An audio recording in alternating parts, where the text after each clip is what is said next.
Hi, I'm Oscar Butler, and welcome to another episode of Songwriting Rules.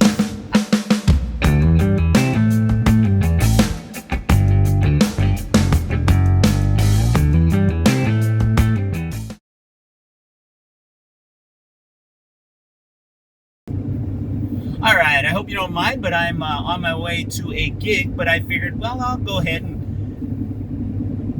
videotape my next episode of Songwriting Rules. And again, if you like what you're hearing, please subscribe to my YouTube channel, Oscar Butler Music, on YouTube, and hit that little bell down there, the little notification bell, so you know every time I upload a new episode or new videos. Well, last week's episode, I was talking about the introduction and the importance of song structure. And I was telling you about the patterns, how our bodies, our minds are used to patterns. And so I just wanted to talk a little bit about, one of the first and major patterns that I think about when I start writing a song is one that is very obvious, especially when I start playing the song out in public or when I start playing it to an audience, is simply the tempo, the beat. We, as human beings, basically live according to rhythms. Our heartbeat, the way we walk, we tend to walk in particular rhythms. And so when I start writing a song, one of the first things I do is I think of a tempo and a beat, and usually with my guitar, I want to start off with something that when I start playing it, I look out at the audience and I can start seeing people either bopping their heads or tapping their feet, and that's the first catch, and they don't even realize it, other than, whoa, this is catchy. It's, even if it's just a simple beat, people will catch on to it and start allowing it to flow through their bodies. Last week when I was talking about the patterns that we are used to hearing, and I gave the one example about if you were to go to someone's house, open the door, and the first room that you see after opening their front door is the bathroom, it's like unbalancing. It doesn't work, it doesn't fit right. But the thing is that when you open it, what does fit is when you open that door and the living room's there. That works, and it just feels natural to walk into that. Well, same thing with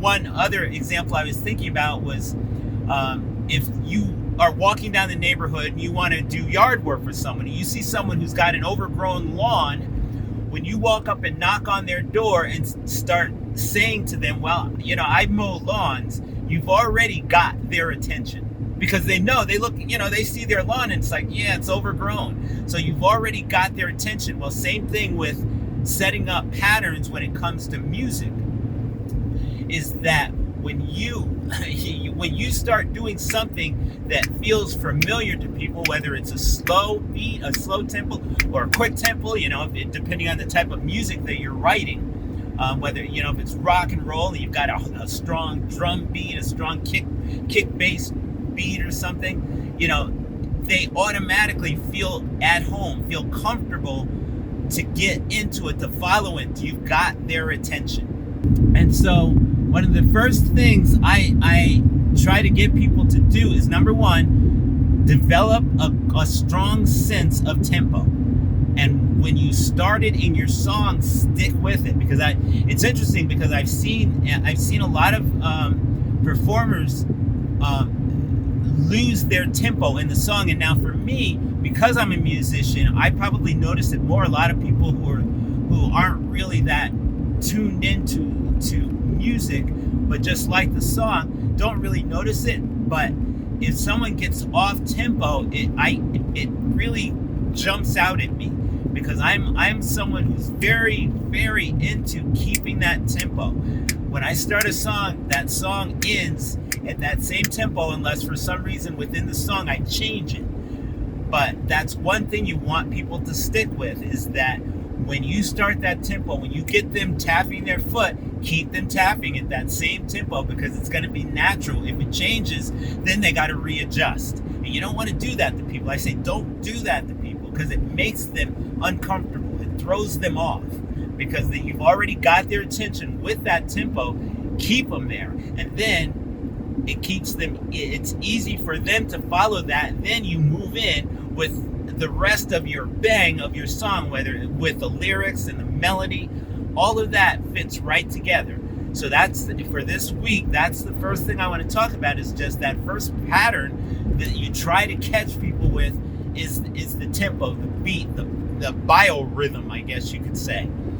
Because that, I don't know, years ago people talked about, well, we live by we have biorhythms, things that set us off, that keep us in time with the universe. Well, that's one thing that you can do in your song to start off to catch people's attention and hold on to them. So that's it. Again, if you like what you're learning, hit that subscribe button, share this, hit the thumbs up, and I'll see you next week. Bye-bye.